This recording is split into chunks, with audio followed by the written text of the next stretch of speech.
Welcome to Gary's TV channel. So nandito na naman tayo para silipin naman natin ang estimated salary ni Roel of Malalag. So ito mga lods ay isang Kalingap team member din. So isa din siyang charity vlogger. Kaya suportahan din natin ang kanyang channel. Pero siyempre huwag niyong kalimutan na isama sa pag-support ang kanyang langga na si Richelle Morales Vlogs. At din isama niyo na rin ang kanilang mga magulang, Pading Recent Vlogs, at din Kalingap Awi. At saka siyempre isama niyo na rin ang kanyang kapatid na si Kalingap Angeli. And then yung Pro Boys. At saka siyempre mga lods, isama niyo na rin yung aking channel. So mga lods, kung bago pa kayo sa aking channel, pakiclick naman ang subscribe natin. And then siyempre pakipost na rin ang notification bell para lagi kayong updated sa ating video. So ano pa ba ang hinihintay natin mga lods? Let's go!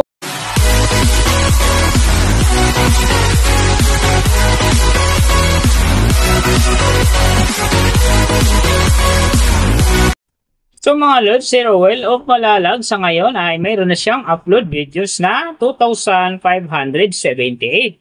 And then mayroon na rin siyang subscriber na 427,000. So may video views naman siya ngayon na 134,171,444. And then yung kanyang country is PH. So yung channel type naman niya is people. And then, yung account niya, ginawa ito noong November 5, 2016. So, doon naman sa kanyang total grade, nakakuha siya ng letter B. And then, sa kanyang social blade rank naman, nasa 82,297.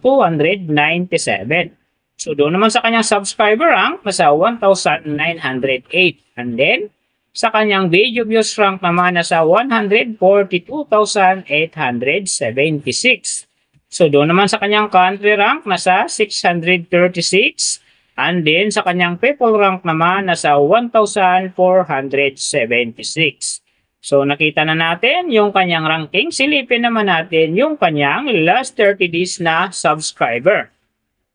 So, nakakuha siya dito mga lods ng 60. Ang hindi lang maganda rito kasi ang kanyang percentage ay bumaba ng 50%. So, ibig sabihin nun, mas bumaba yung pasok ng kanyang subscriber ngayon kung i-compare natin sa nakaraan niyang buwan. So alam na this mga fans ni Roel of Malalag, mga Rochelle fanatic dyan, Kalingap fanatic, share na natin sa ating mga newsfeed and din sa ating mga friends ang kanyang video dahil big help yan para gumanda uli ang pasok ng kanyang subscriber.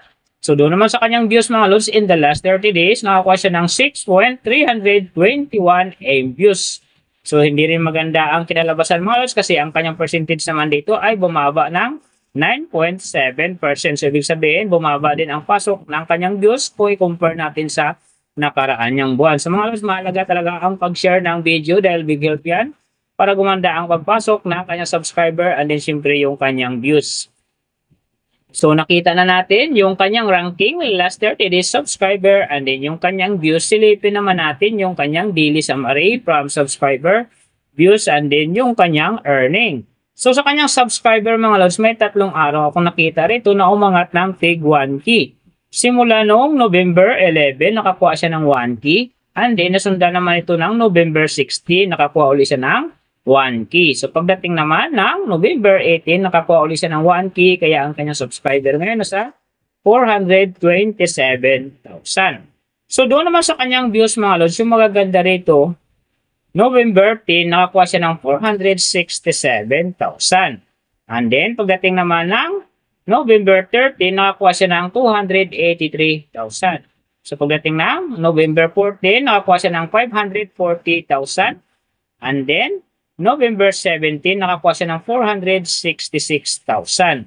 So yan ang magagandang views na nakuha niya mga lods. Pero sinasabi ko hindi yun ganun kaganda kasi nga ang kanyang percentage pa dyan ay bumaba ng 9.7%. So doon naman sa kanyang earning, tingnan natin dito yung November 10. So sa kanyang low estimated, nakakuha siya ng $117. And then, sa kanyang high estimated naman, nakakuha siya ng $1,900.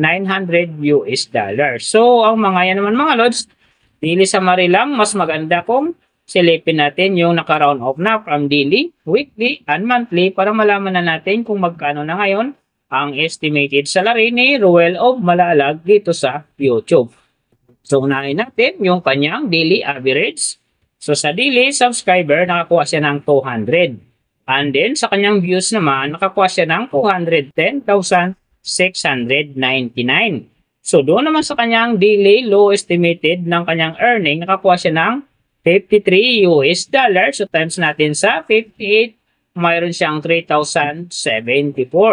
And then sa kanyang daily high estimated naman ng kanyang earning, nakakuha siya ng $843. So times natin sa 58, mayroon siyang 48,894.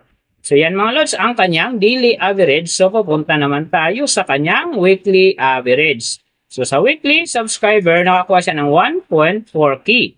And then sa kanyang views naman, nakakuha siya ng 1,474,893. And then sa kanyang weekly low estimated naman ng kanyang earning, nakakuha siya ng $369.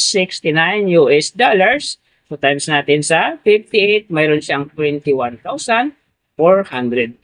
And then sa kanyang weekly high estimated naman ng kanyang earning, nakakuha siya ng $5,900. So times natin sa 58, mayroon siyang 342,200. So yan naman mga lods, ang kanyang weekly average. So pupunta naman tayo sa kanyang monthly average. So sa monthly subscriber, nakakuha siya ng 6K. And then sa kanyang views naman, nakakuha siya ng 6,320,954. So doon naman sa kanyang monthly low estimated ng kanyang earning, nakakuha siya ng $1,600. So times natin sa 58, mayroon siyang 92,800. And then sa kanyang monthly high estimated naman ng kanyang earning, nakakuha siya ng $25,300. So times natin sa 58, mayroon siyang 1,467,400. So yan naman mga lods ang kanyang monthly average. And then, yung nababanggit ko rito or nakikita nyo is pawang estimated lamang yan. Nakabase lang tayo sa Social Blade website. Isang public website yan na kahit sino pwedeng mag-open para malaman kung magkano na ang estimated salary ng ating mga iniidolong YouTuber, vlogger, or influencer. Ano mga lods, lagi ko sinasabi, palagi natutupad dyan yung low estimated kasi nga hindi talaga natin kayang i-demand sa ating mga viewers na huwag mag-skip ng ads. Pero pwede pa rin naman yan maging times 2, times 3, or maging times 4 pa yan kapag ang isang vlogger nakapag-viral ng kanyang video. Pero siyempre mga lods, kung supporter ka ni Ruel of Malalag, huwag ka nang mag-skip ng ads dahil big help yan sa kanyang channel. And then siyempre sa mga kababayan natin na kanya rin tinutulungan dahil siya ay isang charity vlogger. Pero siyempre mga lods, huwag na naman kalimutan na huwag na rin i-skip ang aking ads dahil big help yan sa aking channel and then siyempre sa aking mga personal na kadikain. So mga lods, kung nagustuhan nyo ang video na to, pakiclick naman ang subscribe natin and then siyempre pakipost na rin ang notification bell para lagi kayong updated sa ating video. So big thank you sa lahat ng mga sumusuporta sa aking channel. Sa magsusupport pa lang, ingat kayo palagi and God bless at sana gabayan kayo palagi ng Panginoon sa ginagawa niyo araw-araw at siyempre magtagumpay din kayo sa inyong mga pangarap. So hanggang dito na lang. See you on my next video.